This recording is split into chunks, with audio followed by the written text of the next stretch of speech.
السلام علیکم۔ Novels T V YouTube channel پر آپ سب کو خوش آمدید کہتی ہوں۔ چینل کو سبسکرائب کر کے بیل آئیکن کلک کر لیں تاکہ تمام ایپیسوڈز پر وقت ملتی رہیں۔ آج میں در جانا کی ایپیسوڈ نمبر 9 لے کے آئی ہوں۔ وہ چیختے ہوئے بری طرح رو دی۔ عیسیٰ نے آگے بڑھ کر اس کے آنسو صاف کرنا چاہے، مگر اس نے عیسیٰ کا ہاتھ جھٹک دیا۔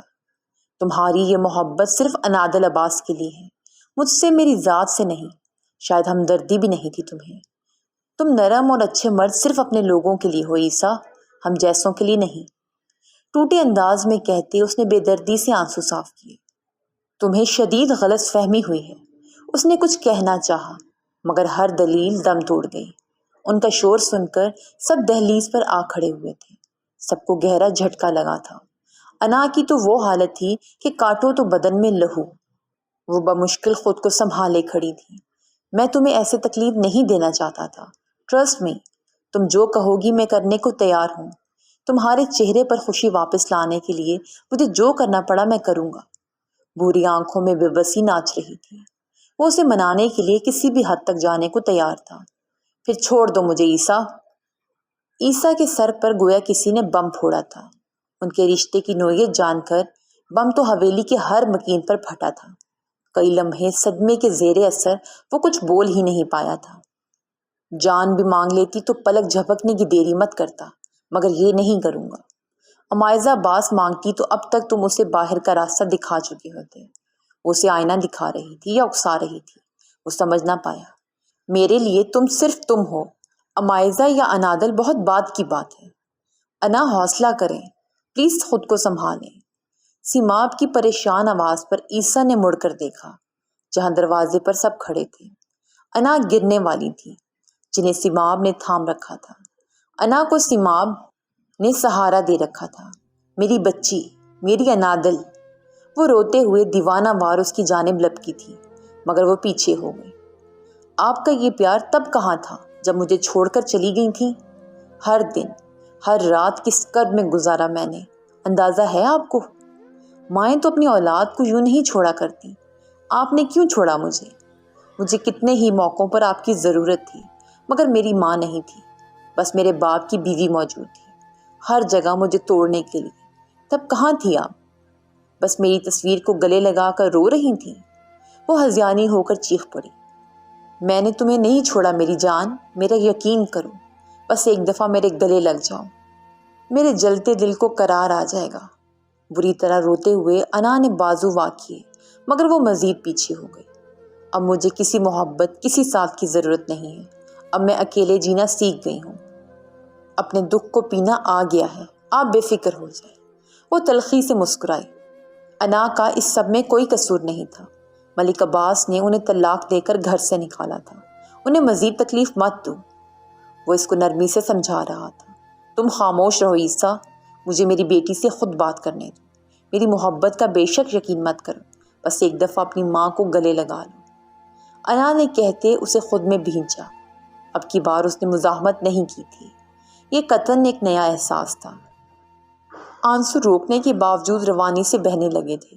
وہ ہچکیاں لے کر رونے لگی تھی۔ آہستہ آہستہ دل کا غبار آنسوؤں کی صورت بہہ نکلا تھا۔ وہ کتنی ہی دیر یوں ہی ان کے گلے لگے روتی رہی۔ انا بھی ہچکیوں سے رو رہی تھی۔ آج اس نے جانا تھا کہ ماں کے گلے لگنا دنیا کے کسی بھی احساس سے خوبصورت احساس تھا۔ دل کا ہر غم، ہر شکایت خود بخود مر گئی تھی۔ بس ایک سکون اور تسلی سے دل کے ہر گوشے میں پھیل گئی تھی۔ ماں بیٹی کے رشتے کی خوبصورتی اس نے آج جانی تھی۔ اس کے دل میں لاکھ نفرت سہی، بس ماں کا ایک گلے لگانا سالوں کی پلتی نفرت کا گلا گھونٹ گیا تھا۔ ان کو یوں دیکھ کر ہر آنکھ اشک بار تھی، ماں سوائے عیسیٰ اور سیماب کے۔ سیماب کھڑا دانت نکال رہا تھا، جبکہ عیسیٰ کے چہرے پر سکون و بے سکونی کی جھلک واضح تھی۔ رات کے دوسرے پہر وہ بالکونی میں کھڑا سگریٹ سلکائے دور خلا میں گھور رہا تھا۔ دل ایک عجیب تکلیف سے جوتار تھا۔ وہ باوجود کوشش کے سو نہیں پایا تھا۔ بس ایک ہی فکر سوار تھی کہ اگر وہ واقعی اسے چھوڑ کر چلی گئی تو اس سے آگے اس کا دماغ مفلوج ہو جاتا تھا۔ بچپن سے لے کر اب تک اس نے صرف انادل کو سوچا تھا۔ اس کے دل کے ہر کونے میں اس کا نقش تھا۔ وہ پوری طرح اس کے دل و دماغ پر قابض تھے، اور اب وہ اس کی ہو کر بھی اس کی نہیں رہی تھی۔ یہ احساس اسے اندر سے کاٹ رہا تھا۔ ناشتے کی میز پر آج خاصی رونق تھی۔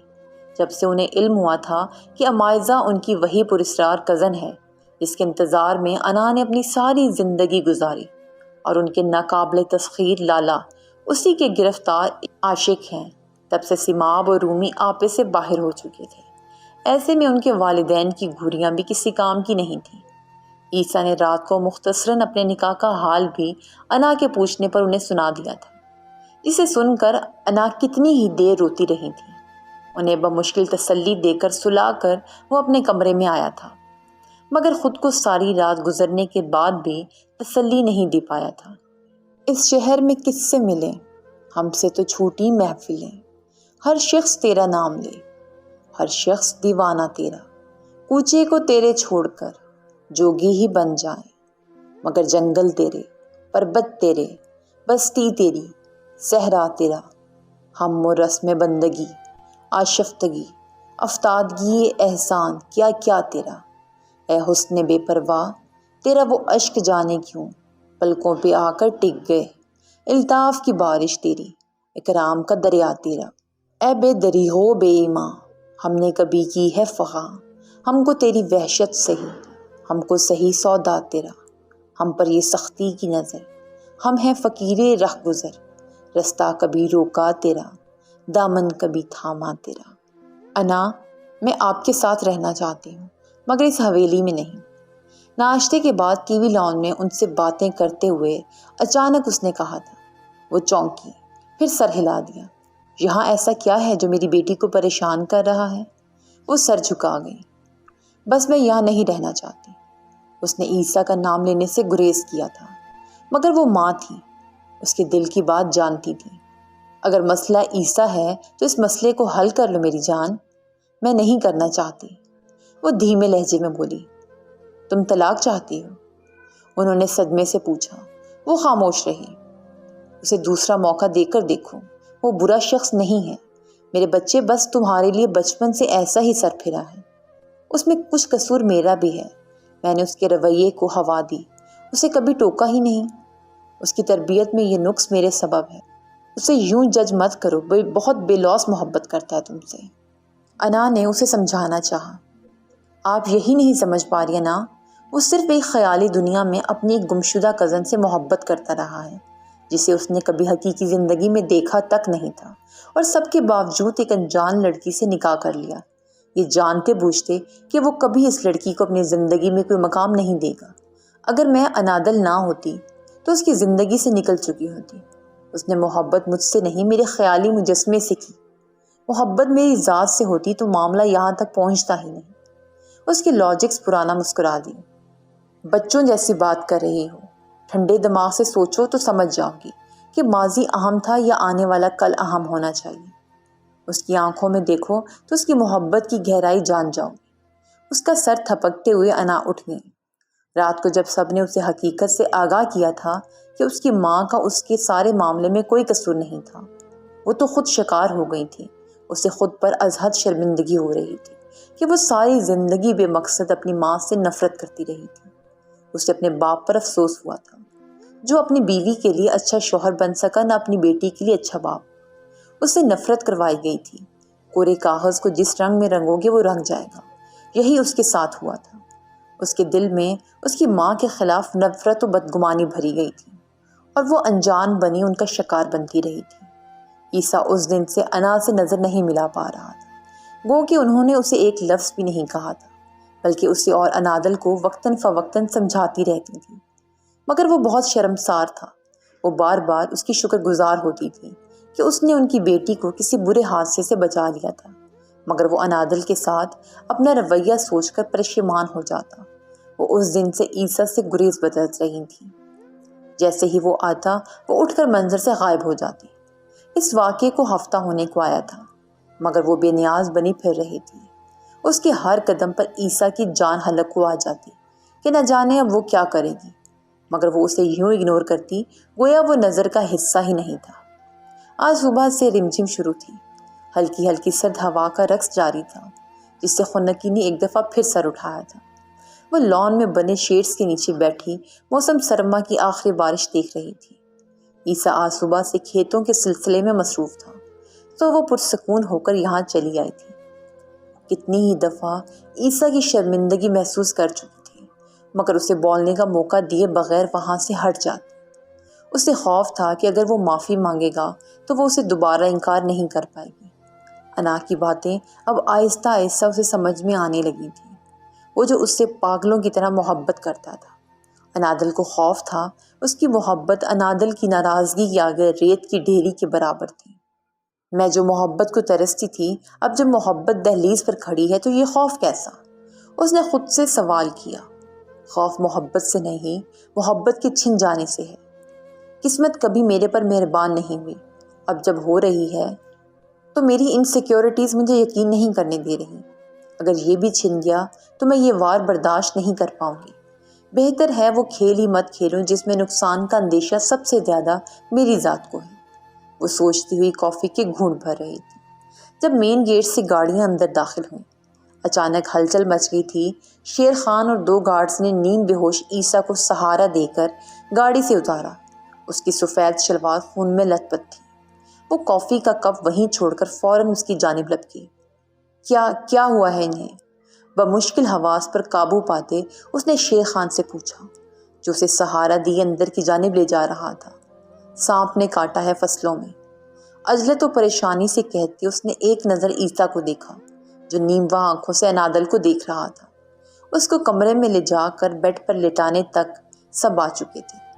ڈاکٹر نے دوا دے دی تھی، اب بس آرام کی ضرورت ہے، اور یہ دوائی کھاتے رہیں ٹھیک ہو جائیں گے، پریشانی کی بات نہیں ہے۔ شیر خان نے دوائی انا کو پکڑاتے تسلی دی۔ وہ پریشان چہرہ لیے سر ہلا کر رہ گئی۔ وہ نیم بے ہوشی سے آہستہ آہستہ گہرے نشے میں جا رہا تھا۔ وہ جتنا اٹھنے کی کوشش کر رہا تھا جسم اتنا ہی سست ہوتا جا رہا تھا۔ پہلے منظر دھندلا ہوا، پھر ارد گرد کے ماحول کا اثر ختم ہونے لگا تھا۔ سب کی آوازیں کہیں دور سے آتی محسوس ہو رہی تھیں۔ کچھ لمحے بعد وہ گہری نیند سو گیا تھا۔ اس کے سونے پر انا نے سب کو کمرے سے بھیج دیا اور انادل کو اس کا خیال رکھنے کی نصیحت کر کے خود بھی نکل آئی۔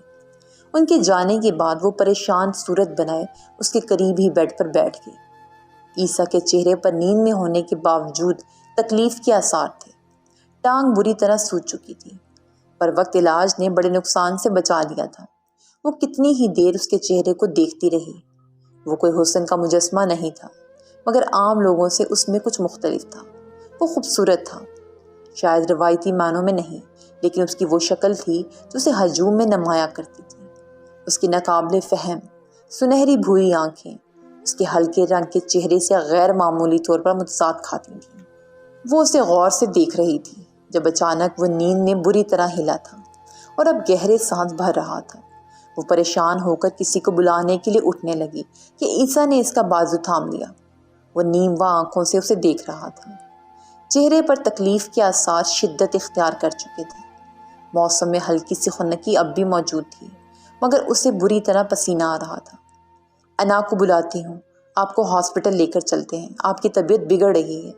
وہ پریشانی سے کہتی اپنا ہاتھ اس کے ہاتھ سے نکالنے لگی تھی کہ اس نے گرفت مضبوط کر دی۔ میرے پاس رکو، میں ٹھیک ہوں، ہاسپٹل کی ضرورت نہیں ہے، نکاہتی سے کہتا وہ پھر آنکھیں موند گیا۔ دھیرے دھیرے اس کے ہاتھ کی گرفت ڈھیلی پڑتی بالکل ہی مر گئی تھی۔ انادل نے اپنا ہاتھ اس کے ہاتھ سے نکالا اور واپس بیٹھ گئی۔ شیر خان نے بتایا تھا کہ اس کا یوں غنودگی میں رہنا نارمل تھا، آہستہ آہستہ ہی آرام آئے گا۔ رات کے نہ جانے کس پہر اس کی آنکھ کھلی تھی۔ کمرے میں نیم اندھیرا تھا۔ اس نے گردن گھما کر دیکھا، انادل اس کے قریب نیم دراز سو رہی تھی۔ اب درد کی شدت کچھ کم ہوئی تو اسے ہوش آیا تھا، مگر منہ میں عجیب ذائقہ محسوس ہو رہا تھا، گویا کوئی دھات منہ میں رکھ لی ہو۔ اس نے گردن دوسری جانب گھما کر دیکھا، مگر پانی سینٹر ٹیبل پر پڑا تھا۔ سائڈ ٹیبل پر صرف اس کی دوائی پڑی تھی۔ اس نے ایک نظر انادل کو دیکھا جو اس کے انتظار میں بیٹھی بیٹھی ہی سو گئی تھی۔ اس نے خود اٹھنے کی کوشش کی، 2 قدم کا فاصلہ تھا، مگر زخم پھر سے رسنا شروع ہو گیا تھا۔ وہ واپس بیڈ پر آ کر بیٹھا تو وہ جاگ گئی۔ وہ اس سے انجان گلاس میں پانی انڈیل کر اب دوائی کھا رہا تھا۔ اسے جاگتا دیکھ کر وہ فوراً اٹھ کر اس کے سامنے آئی۔ اس کی ٹانگ سے خون رسا دیکھ کر انادل کی جان ہوا ہوئی۔ آپ نے ٹانگ نیچے کیوں لٹکائی؟ اسے اوپر کریں، پریشانی میں کہتے اس نے سہارا دے کر اس کی زخمی ٹانگ واپس بیڈ پر رکھوائی۔ میں اسے صاف کرتی ہوں، کہہ کر وہ تیزی سے جانے لگی تھی کہ عیسیٰ نے اس کا ہاتھ تھام کر اسے روکا۔ بینڈیج یہاں ہے اور پریشان مت ہو، میں ٹھیک ہوں۔ اس کا لہجہ انتہائی نرم تھا۔ اس نے سائڈ ٹیبل کی جانب اشارہ کرتے کہا۔ انادل نے اپنی پٹی نکال کر اسے پانی میں بھگویا اور اس کا زخم صاف کرنے لگی۔ زخم صاف کر کے اس نے خون آلود پٹی ضائع کی اور واپس کمرے میں آ گئی۔ آپ کچھ کھائیں گے؟ بالکل، مگر سافٹ ڈائٹ، اس نے پرسوچ انداز میں جواب دیا۔ سر ہلا کر وہ کمرے سے چلی گئی۔ کچھ دیر بعد وہ ٹرے اٹھائے اندر داخل ہوئی تو وہ لیپ ٹاپ کھولے بیٹھا تھا۔ انادل نے آ کر ٹرے سائڈ ٹیبل پر رکھی، لیپ ٹاپ اس کی گود سے اٹھا کر بند کر کے ایک طرف رکھا اور ٹرے اس کے آگے رکھی۔ پہلے کچھ کھا لیں ورنہ نکاہتی ہو جائے گی، اس کی زرد پڑتی رنگت کو دیکھتے وہ تشویش سے بولی۔ عیسیٰ دھیرے سے مسکرا کر سوپ پینے لگا تھا۔ سیماب دوستوں کے ساتھ سیر و تفریح کے لیے کالام گیا ہوا تھا۔ آج صبح ہی واپس آیا تھا۔ جب اسے عیسیٰ کا معلوم ہوا وہ بھاگتا ہوا اس کے کمرے میں آیا تھا۔ عیسیٰ نیم دراز کسی کتاب کا مطالعہ کرنے میں مصروف تھا۔ انادل کمرے میں موجود نہیں تھی۔ سیماب اس کی سرخ سوجی ہوئی ٹانگ کا جائزہ لیتے اس کے سر پر آ کھڑا ہوا۔ عیسیٰ نے چونک کر کتاب سے نظریں ہٹائیں۔ ہمیشہ کی طرح اب بھی سیماب کی آنکھوں میں شرارت ناچ رہی تھی۔ لالا، آپ کو سانپ نے کاٹا ہے؟ لفظ آپ پر خصوصاً زور دیتے اس نے نہایت حیرت سے دریافت کیا۔ اس کی حیرت کے پیچھے چھپے لطیف طنز کو سمجھتے ہوئے عیسیٰ جل کر رہ گیا۔ نہیں، میں نارملی یوں ہی سوجی سرخ ٹانگ لیے گھومتا ہوں جس سے وقتاً فوقتاً خون رستا ہے۔ اس کے ایسے جواب پر سیماب نے بمشکل اپنی ہنسی قابو کی۔ نہیں، میرا مطلب تھا ٹھیک ہے۔ عیسیٰ کے چہرے پر تکلیف کے آثار دیکھ کر اس نے فوراً پوچھا۔ اس کی سرمئی آنکھوں میں شرارت ناچ رہی تھی۔ عیسیٰ سر ہلا کر رہ گیا۔ I am Dundee. عیسیٰ کے ایسے جواب پر اب کی بار وہ چاہ کر بھی اپنا کہکا قابو نہیں کر سکا تھا۔ میں سانپ کا پوچھ رہا تھا۔ ہنسی پر بمشکل قابو پاتے اس نے غیر محسوس انداز میں ہی عیسیٰ سے دور ہوتے پوچھا تھا۔ اس سے پہلے کہ عیسیٰ کوئی جواب دیتا انادل کو آتا دیکھ کر وہ لب بھیج کر رہ گیا۔ سیماب کی تو آنکھیں پھٹنے کو آ گئیں۔ میں تو آپ کو بڑا نازک سا سمجھتا تھا، مگر آپ نے تو بلی کے گلے میں گھنٹی باندھی دی، اس نے انادل کو نہایت دھیمے لہجے میں کہا تھا۔ جواباً اس نے ہنسی قابو کی۔ عیسیٰ نے سیماب کو بری طرح گھورا۔ لگتا ہے آخری وارننگ بھول گئے ہو۔ اس کی سرد آواز پر وہ مسکراتا ہوا کمرے سے فوراً نکل گیا۔ انادل نے خاموشی سے اس کا زخم صاف کیا، اس پر اینٹی سیپٹک لگا کر اسے ناشتہ دیا اور خود کمرے سے نکل گئی۔ کچھ دیر بعد وہ دوائی اور پانی لے کر آئی۔ تب تک وہ ناشتہ کر چکا تھا۔ عیسیٰ نے دوائی دی تو وہ برتن سمیٹنے لگی۔ یہ تمہارا کام نہیں ہے، چھوڑ دو، ملازمہ کر لے گی۔ اس کے ہاتھ سے پلیٹ لے کر واپس ٹرے میں رکھتے عیسیٰ نے نرمی سے کہا، تم جو میرے لیے کر رہی ہو یہ بھی بہت سے زیادہ ہے۔ تمہارا احسان ہے مجھ پر، ورنہ میں جانتا ہوں میں تمہاری توجہ ڈیزرو نہیں کرتا۔ اس کے ہاتھ کی پشت سہلاتے وہ پشیمان ہوا۔ انادل نے اپنا ہاتھ اس کے ہاتھوں سے نکالا۔ اس کے نرم لمس پر انادل کے دل کی دھڑکن نہ جانے کیوں اچانک ہی بڑھی تھی۔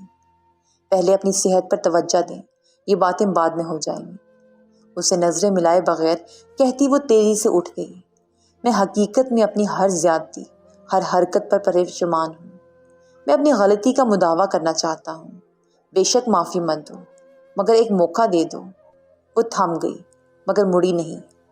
وہ جانتی تھی وہ مڑے گی اور عیسیٰ کی شرمندہ نگاہیں اس پتھر کو موم کر دیں گی۔ It was not meant to go this far, I swear۔ عیسیٰ کو لفظوں میں بتانے کی ضرورت نہیں تھی۔ ہاں، وہ جانتی تھی اس کی محبت کی شدت، مگر چھن جانے کا خوف نہ اسے آگے بڑھنے دے رہا تھا نہ اپنی جگہ پر ثابت رہنے دے رہا تھا۔ جب گنوانے کو کچھ نہیں تھا تو وہ بے خوف تھی۔ بالآخر اب اسے زندگی نے محبت عطا کر دی تھی جس کو وہ ساری زندگی ترسی تھی، تو اپنے ساتھ ناکامی کا خوف بھی لائی تھی۔ اب اس کے پاس محبت، عزت، چاہت والا ہر رشتہ موجود تھا، مگر ان کو گنوا دینے کا ڈر اس کے دل میں کنڈلی مار کر بیٹھ گیا تھا۔ میں نے تمہاری بے اتنائی کے ساتھ بھی سمجھوتا کر لیا تھا، پھر تم کیوں محبت کی موجیں مارتا سمندر لے کر مجھے حلق تک ڈبونے کے لیے واپس آئے؟ گویا تم نے کبھی میرا دل نہیں توڑا تھا۔ آج شکوہ اس کی زبان پر آ ہی گیا تھا۔ میں جانتا ہوں میں خود غرض بنا اپنا کاسہ محبت لیے تمہارے در پر آیا ہوں، جسے میں نے نفرت کے علاوہ کچھ نہیں دیا۔ جو اب میں نے کیا میں اسے تو ٹھیک نہیں کر سکتا، لیکن وعدہ کرتا ہوں تمہارا مستقبل محفوظ اور پرسکون ہوگا۔ اس نے مڑ کر عیسیٰ کی بھوری سرخ ہوتی آنکھوں میں دیکھنے کی جسارت کی تھی۔ وہ شاید موم ہونا چاہتی تھی۔ اگر ہم کبھی نہ ملے ہوتے تو شاید ہم دونوں محبت و نفرت کی اس اندیکھی جنگ کے کرب سے بچ جاتے۔ یاسیت سے کہتے وہ کمرے سے نکل گئی۔ وہ کسی شکستہ سپاہی کی مانند خالی دروازے کو دیکھ رہا تھا جہاں سے وہ نکلی تھی۔